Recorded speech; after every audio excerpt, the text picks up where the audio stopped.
penting kan pasang. Makcik Leha, pasang bendera tu ada aturannya. Apa pula aturannya? Apa ya? Mengibarkan bendera yang kusam, robek, luntur, kusut dan rusak tu tak boleh, Mak. Itulah maksud saya. Oh, kalau macam tu, saya nak beli yang baru lah. Tak usah beli baru. Pakai bendera saya saja. Iya ke? Terima kasihlah kalau macam tu. Jangan nak terima kasih. Bayar. Semua pasti hafal dong sama lagu dari Sabang sampai Merauke. Tapi tahukah Anda di mana letak titik-titik ujung Indonesia? Melansir dari Ditjen GTK Kemdikbud Republik Indonesia, ujung kepulauan Indonesia paling barat terletak di Pulau Benggala, Kecamatan Pulau Aceh, Provinsi Aceh. Sementara titik paling utara terletak di Pulau Rondo, Kota Sabang, Provinsi Aceh. Pulau ini tidak berpenghuni dan hanya dijaga oleh pos jaga TNI.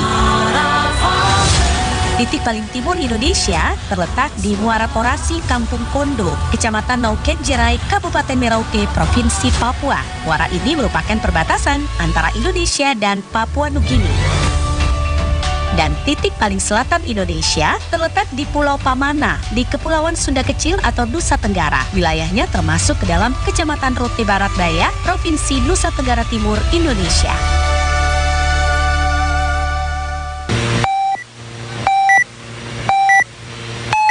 Pukul 6 waktu Indonesia Barat.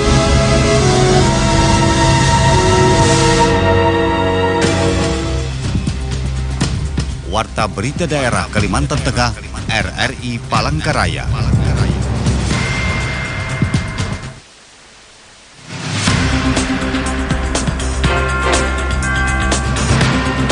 Selamat pagi pendengar, pukul 6 waktu Indonesia Barat dari Jalan Husni Tamrin, inilah Radio Republik Indonesia Palangkaraya dengan Warta Berita Daerah edisi Jumat 9 Agustus 2024. Berbagai informasi yang kami himpun untuk Anda dalam Warta Berita Daerah pagi ini diantaranya. Menjawet dengan memanfaatkan hasil alam yang memang banyak terdapat di Kalimantan Tengah. Pak Agung dan Pak Ivan serta Ibu dan keluarga, saya mengucapkan terima kasih atas kerjasamanya. Inilah Warta Berita Daerah selengkapnya bersama saya, Listia.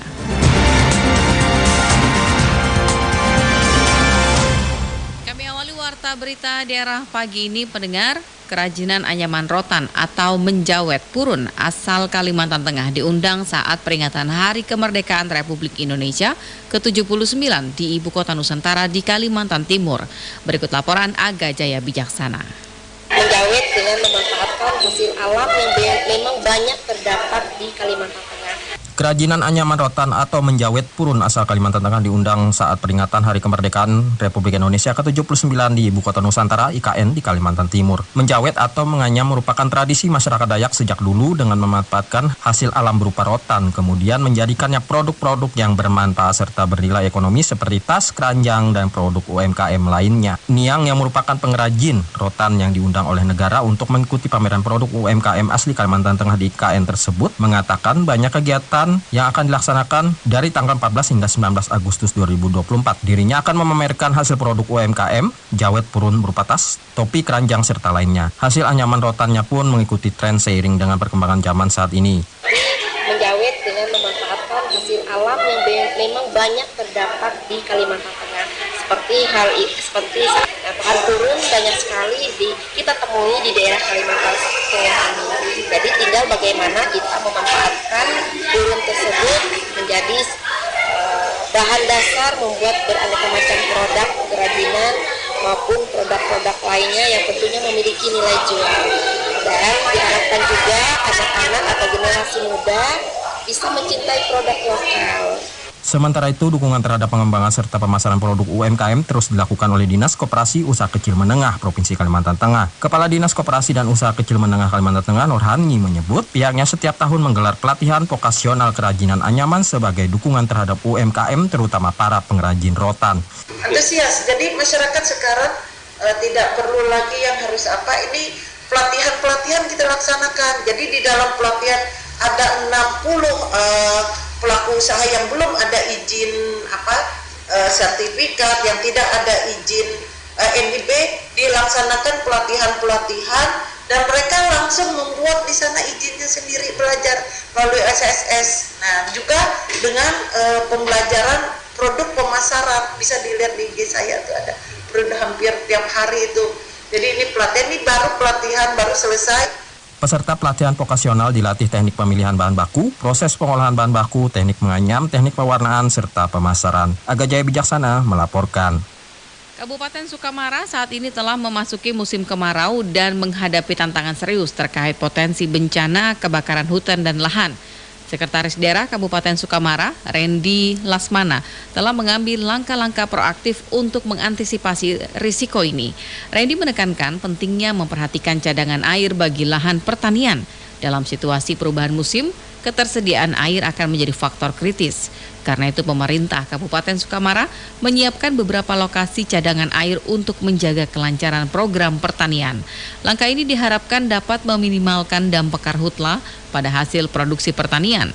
Randy menjelaskan bahwasanya kondisi seperti ini telah mereka ingatkan dan terus disosialisasikan kepada masyarakat dan petani, serta kepada para kepala desa.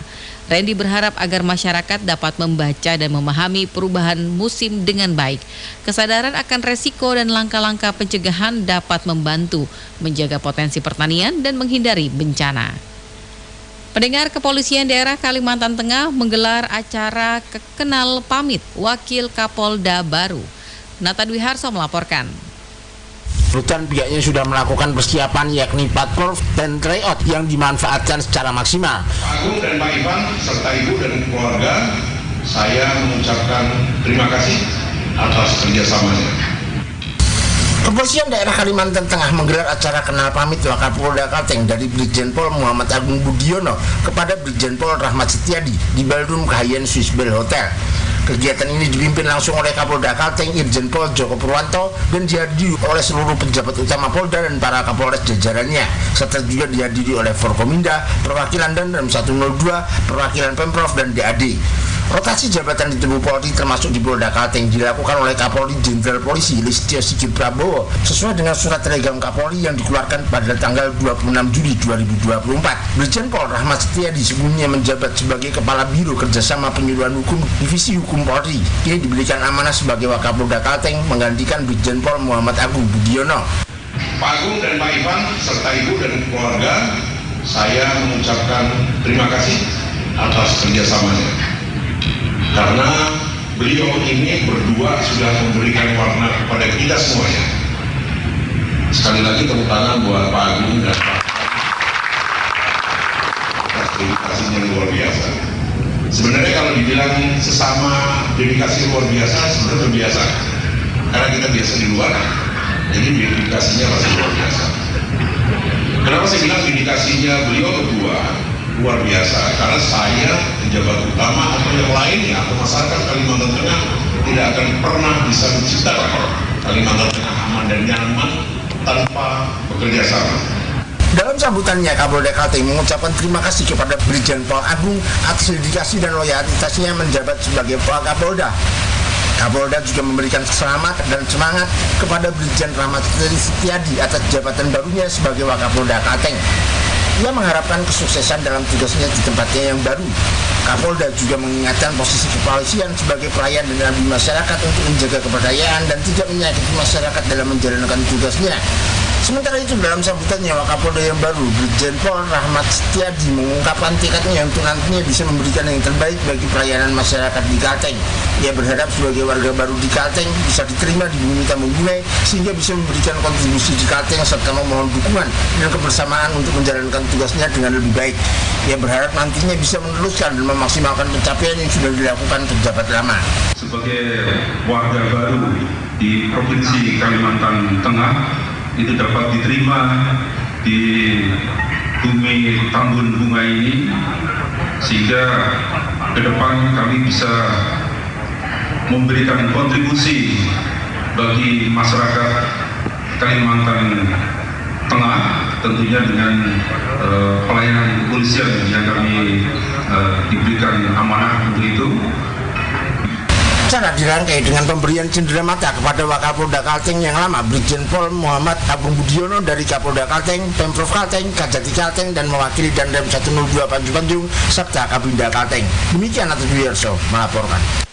Pendengar, Dinas Pemberdayaan Masyarakat dan Desa Kabupaten Kapuas melakukan rapat evaluasi kinerja kader pembangunan manusia di tingkat desa dan kelurahan di daerah setempat. Rapat ini bertujuan untuk menilai efektivitas dan kinerja KPM dalam melaksanakan tugas mereka di masyarakat, sekaligus untuk memperbaiki dan mengoptimalkan program pembangunan manusia di wilayah tersebut. Kepala DPMD Kabupaten Kapuas, Budi Kurniawan, mengatakan tugas utama KPM adalah melakukan interaksi dan menghimpun data untuk percepatan intervensi stunting di wilayah kabupaten setempat. Dan data yang dihimpun nantinya akan menjadi dasar di pemerintah daerah untuk menyusun kebijakan yang tepat dalam rangka intervensi stunting di masing-masing wilayah. Budi berharap bahwa pembentukan KPM ini diharapkan dapat memperkuat perannya dalam menggerakkan pembangunan manusia di tingkat kelurahan serta mendukung program-program pemerintah daerah dalam meningkatkan kesejahteraan masyarakat. Anda sedang mengikuti Warta Berita Daerah Kalimantan Tengah. Pendengar, di tengah dinamika perekonomian dan perubahan tren, pengusaha helm Dudit Siregar tetap bertahan di Jalan Yosudarso, Palangkaraya. Dudit yang memulai usahanya pada tahun 2010 mengungkapkan bahwa masa-masa awal bisnis helm ini relatif lancar tanpa banyak tantangan. Saat memulai, Dudit adalah satu-satunya penjual helm di kawasan tersebut. Jenis helm yang ditawarkan beragam, seperti helm polos, motif, pulpis, hingga helm anak. Namun seiring waktu, Dudit mencatat perubahan signifikan dalam tren dan permintaan pasar. Saat ini, helm NHK semakin sulit ditemukan dan penjualannya pun menurun drastis dibandingkan dengan tahun-tahun sebelumnya. Selain melayani pembeli lokal, usaha Dudit juga menarik perhatian dari pembeli di daerah pedalaman sekitar Palangkaraya. Ia memulai usahanya dengan modal dari agen yang memfasilitasi pengadaan helm dari 2010 hingga 2012. Setelah beberapa tahun, modal tersebut telah dilunasi dan saat ini usaha helm tersebut sepenuhnya dimiliki oleh Dudit. Namun perubahan dan daya beli masyarakat menjadi tantangan tersendiri. Dudit mencatat bahwa daya beli masyarakat saat ini hanya sekitar 30% dibandingkan tahun 2010. Justru tahun 2010 itu baik-baik aja ya, lancar-lancar aja gitu. Saya rasa nggak ada ya, nggak begitu ada tantangan lah. Karena pada waktu itu yang jualan cuma saya sendiri. Daerah sini, ya daerah Yosudarso ini. Kalau saat ini NHK sudah jarang ya sudah nggak begitu ada. Kalau sekarang ini sudah terbatas karena dengan penjualan semakin menurun, semakin berkurang. Iya, itu penjualan juga jenis-jenis helm pun sudah berubah, situasinya sudah berubah karena sudah sekitar berapa tahun, 14 tahun ya, dari 2010 ke 2024 banyak yang sudah berubah. Saat ini harga helm di tokonya mulai dari Rp65.000 hingga Rp800.000. Ini berbeda jauh dari harga sebelumnya yang bisa mencapai Rp1 juta hingga Rp1.200.000. Helm yang dulunya dianggap sebagai barang yang penting seperti pakaian, kini lebih sering dianggap sebagai kebutuhan sekunder. Masyarakat cenderung memilih helm secara asal-asalan tanpa memperhatikan desain atau kualitas. Dudit juga menambahkan meskipun tren dan daya beli masyarakat telah berubah, pentingnya keselamatan tetap tidak boleh diabaikan. Helm harus dikenakan setiap kali berkendara untuk memastikan dan mengurangi risiko fatalitas.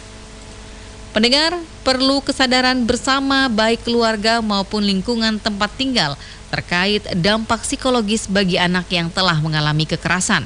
Beberapa tandanya, anak cenderung menjadi sensitif, mudah menangis, tidak percaya pada orang baru, atau takut bertemu orang dewasa. Selengkapnya, Sabela Indasari melaporkan. Meminimalisir KDRT di lingkungan sekitar, yaitu satu, aware-nya masyarakat sekitar yang harus peduli dengan kiri kanannya. kemudian di dalam rumah tangga itu sendiri adanya komunikasi yang terjalin dengan baik. Kasus kekerasan anak dan perempuan sampai saat ini masih menjadi perhatian masyarakat, sehingga perlu kesadaran bersama, baik keluarga maupun lingkungan tempat tinggal, terkait dampak psikologis bagi anak yang telah mengalami kekerasan, seperti menjadi sensitif, mudah menangis, tidak percaya pada orang baru, atau takut bertemu orang dewasa. Menurut psikolog dan Satgas PPA Provinsi Kalimantan Tengah, Widya Kumalasari, untuk meminimalisir kasus KDRT di lingkungan sekitar, khususnya untuk anak, diharapkan masyarakat dapat menjalin komunikasi yang baik antar keluarga agar menghindari kasus kekerasan dalam rumah tangga, baik orang tua dengan anak maupun anak dengan orang tua. Di dalam rumah tangga itu sendiri adanya komunikasi yang terjalin dengan baik, baik orang tua dengan anak ataupun anak dengan orang tua. Nah, bagaimana orang tua ini menerapkan pola asuhnya pada anak-anaknya? Pola asuh yang baik itu kan juga harus mengingat bahwa anak mempunyai hak untuk bersuara di dalam rumah itu sendiri. Ketika seorang pasangan laki-laki dan perempuan menikah, gitu, belum mempunyai anak, nah mereka harus menjalin komunikasi, karena dalam rumah tangga itu menyatukan dua orang yang berbeda. Kekerasan dalam rumah tangga itu kan tidak hanya suami, istri dan ada anaknya, tetapi ART atau pembantu rumah tangga itu juga sebenarnya apabila terjadi kekerasan itu juga namanya KDRT, kena pasal undang-undang KDRT. Sementara itu, Basariah selaku orang tua menambahkan, sebagai seorang ibu harus memiliki ilmu yang luas. Hal ini diperlukan dalam upaya menghindari KDRT dalam rumah tangga. Jangan membesar-besarkan masalah, khususnya dengan suami dan anak. Nah, kalau menghadapi masalah harusnya kita selesaikan sendiri dulu. Pikirkan, kalau memang kita tidak bisa kita berkomunikasi atau berkonsultasi dengan orang atau kawan atau dengan teman yang bisa memberikan solusi. Atau kita belajar terus menggali ilmu bagaimana cara menjadi ibu rumah tangga yang baik bagi anak, menghadapi suami, menghadapi masalah-masalah rumah tangga, masalah ekonomi. Artinya kita sebagai perempuan harus berusaha keras agar kehidupan rumah tangga yang kita hadapi itu bisa berjalan dengan baik, meskipun kita tidak bisa memungkiri bahwa setiap rumah tangga itu pasti menghadapi berbagai macam masalah. Dampak kekerasan dalam rumah tangga atau KDRT bagi anak memang sangat mengkhawatirkan. Hal ini perlu diantisipasi dengan pendampingan dan penenangan dari psikolog anak, karena anak akan menjadi sensitif, mudah menangis, dan tidak percaya pada orang baru atau takut bertemu dengan orang dewasa. Hal ini harus diatasi bersama agar masa depan anak dapat cerah dan terhindar dari trauma berkepanjangan. Sabela Indah Sari melaporkan. Kita beralih ke informasi yang terakhir, pendengar. Dewan Perwakilan Rakyat Daerah Kabupaten Murung Raya melaksanakan rapat paripurna kelima masa sidang 2 tahun 2024 di gedung DPRD Kabupaten Murung Raya. Rapat paripurna ini dihadiri PJ Sekda Mura, Rudi Roy, anggota DPRD Mura, Unsur Forkopimda serta jajaran Pemkab Mura. Wakil Ketua 1 DPRD Mura, Likon, yang memimpin rapat paripurna ini mengatakan rapat paripurna kelima masa sidang 2 tahun 2024 dengan agenda penyampaian pemandangan umum fraksi-fraksi DPRD Mura terhadap rancangan peraturan daerah dari pemerintah Kabupaten Murung Raya. Raperda diantaranya pertanggungjawaban pelaksanaan APBD tahun anggaran 2023, rencana pembangunan jangka panjang daerah Murung Raya tahun 2025-2045, serta rencana pembangunan dan pengembangan perumahan dan kawasan permukiman. Rapat dimulai dengan penyampaian pemandangan umum oleh juru bicara dari masing-masing fraksi. Semua fraksi menerima raperda tersebut dan siap untuk dibahas dengan tetap memberikan catatan dan masukan. Dari 7 fraksi DPRD Mura, hanya 4 fraksi DPRD Mura yang membacakan secara langsung penyampaian pemandangan umum terhadap 3 buah rancangan peraturan daerah. Ada 3 fraksi DPRD yang tidak dibacakan secara langsung, tetapi fraksi-fraksi tersebut sudah menyerahkan pandangan umumnya terhadap raperda.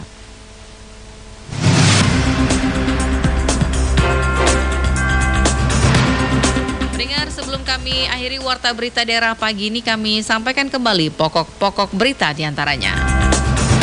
Kerajinan anyaman rotan atau menjawet purun asal Kalimantan Tengah diundang saat peringatan Hari Kemerdekaan Republik Indonesia ke-79 di Ibu Kota Nusantara IKN di Kalimantan Timur. Kepolisian daerah Kalimantan Tengah menggelar acara kenal pamit Wakil Kapolda baru. Demikian Warta Berita Daerah Pro 1 RRI Palangkaraya. Informasi-informasi lainnya dapat Anda baca di www.rri.co.id. Mewakili seluruh kerabat kerja yang bertugas, saya Listia undur diri. Terima kasih dan selamat pagi. Demikian Warta Berita Daerah Kalimantan Tengah RRI Palangkaraya.